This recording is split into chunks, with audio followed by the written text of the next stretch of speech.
Sagutan natin tong problems. Find dy over dx for the following. Let's start with 1. Y is equal to 3 x cubed times square root of x. So, pwede muna nating i-multiply itong x cubed times square root of x, but transform natin itong square root of x into fractional exponent. So, we will have 3x cubed times square root of x, it's the same as x raised to 1 half, right? So, we will have 3 times. So, x cubed times x with the 1 half. So, since we have the same base x, by multiplication law of exponent, copy the same base x and add the exponent. So, x raised to 3 plus 1 half. So, 3x raised to 3 plus 1 half, that will be 7 over 2, right? And then, to get the derivative, dy over dx, okay, we can apply the power rule. So, ano ba yung power rule? Derivative ng x to the n is equal to n x to the n minus 1. Okay? So, by the way, meron na akong part 1 ng power rule for derivatives. So, ililink ko na lang sa description para ma-check nyo rin. So, therefore, getting dy over dx, itong 3 constant lang yan, pwede nyang igilid. So, copy lang yung 3 times pinaka-derivative ng x to the 7 half. So, applying power rule nga. So, bring down the exponent. Ito yung n natin. Okay? So, 7 halves x raised to minus 1 yung exponent. So, 7 halves minus 1. Then, simplify 3 times 7 over 2. So, 3 times 7, 21 over 2. Then, x raised to 7 halves minus 1, 5 halves. So, therefore, this is the final answer. Next, for number 2, y is equal to 2, fourth root of x times x squared minus 5. So, pwede natin i-distribute itong 2 fourth root of x, i-multiply natin sa x squared minus 5. Gawin muna natin fractional exponent yung fourth root of x. So, that's the same as x raised to 1/4, right? So, pag minultiply natin, 2 times x to the 1/4 times x squared, 2x raised, so same base ulit.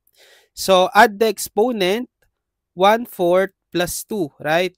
Then, 2x to the 1/4 times negative 5. So, 2 times negative 5, negative 10. Then, copy x raised to 1/4. So, simplify natin tong 1/4 plus 2. So, we have 2x raised to 9 over 4, right? Minus 10, x raised to 1/4. Okay, ngayon, pwede na nating makuha yung dy over dx. So, differentiate term by term. For the first one, itong 2 constant, copy lang ulit. Then, derivative ng x to the 9/4 power rule. So, bring down the exponent, 9 over 4. Copy base x and subtract 1 from the exponent, 9/4. So, x raised to 9/4 minus 1. Then, dito sa second term, minus 10. Copy lang, constant lang yan. Power rule for derivative ng x to the 1/4. Bring down the 1/4. Copy base x and subtract 1 from the exponent. Simplify na lang natin. So, 2 times 9 over 4. So, cancel itong 2. 4 becomes 2. Bale, 9 halves. Okay? So, 9 halves x raised to 9/4 minus 1. Okay, that will be equal to 5/4, right? Minus, so multiply 10 times 1/4. So, cancel yung 4, magiging 2. Cancel yung 10, magiging 5. Bale, 5 over 2 na lang. Okay, then x raised to, so what is 1/4 minus 1? Negative 3/4. So, pwedeng ganito or pwede nyo gawing positive exponent itong x to the negative 3/4. So, copy 9 halves x raised to 5/4 minus 5 over 2. Sa bababa si x sa denominator, then mareraise sa positive 3/4. So, this is the final answer. Okay, para naman sa number 3, dito na tayo. Y is equal to 6x to the 6 over square root of x. Okay? So, division naman tayo ng same base. Pero transform ko muna yung square root of x into fractional exponent. So, 6x to the 6 divided by square root of x, again, that's x raised to 1 half. So, paano naman yung law of exponent kapag dividing same base? So, we will have 6 times. So, copy lang yung same base x, pero isusubtract yung exponent ng numerator 6 minus exponent ng denominator 1 half. Okay, division law of exponent. So, bali 6, x raised to, so 6 minus 1 half, 11 over 2. Okay? Ngayon, hanapin yung dy over dx. So, applying power rule lang din naman to. So, copy lang yung 6 constant.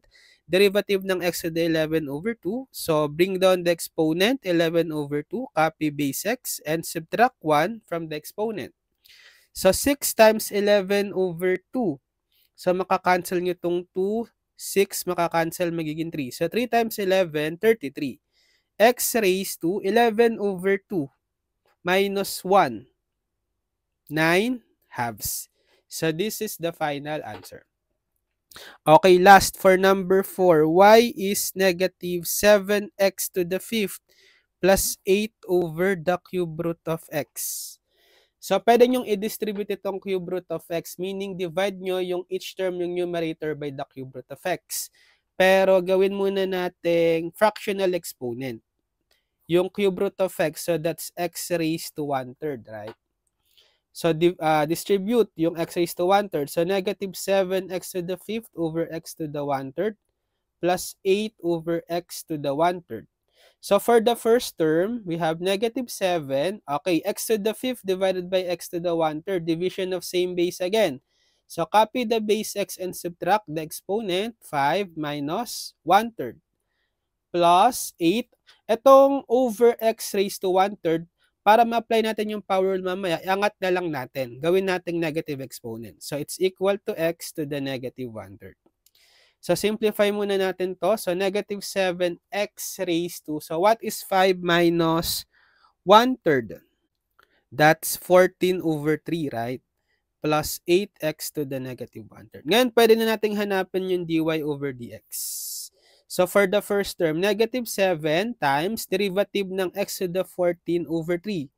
So, 14 over 3, x raised to 14 over 3 minus 1. Power rule. Plus, sa second term, 8 times derivative ng x to the negative 1/3. So, times negative 1/3 x raised to negative 1/3 minus 1. Power rule again. Simplify. So, negative 7 times 14 over 3. So, walang makakancel. Multiply lang natin. Negative 7 times 14, that's negative 98 over 3. X raised to, what is 14 over 3 minus 1? 11 over 3. Okay? Then, 8 times negative 1/3, magiging negative 8/3. X raised to negative 1/3 minus 1, negative 4/3. So, gawin ulit natin positive exponent yung x to the negative 4/3. So, we will have negative 98 over 3, x to 11 over 3 minus 8 over 3. Then, mapupunta sa x sa denominator raised to positive 4/3. So, this is the final answer. Okay, kayo naman. Find dy over dx given y is equal to 5 square root of x plus 3 over x cubed. Okay? And just comment your answers.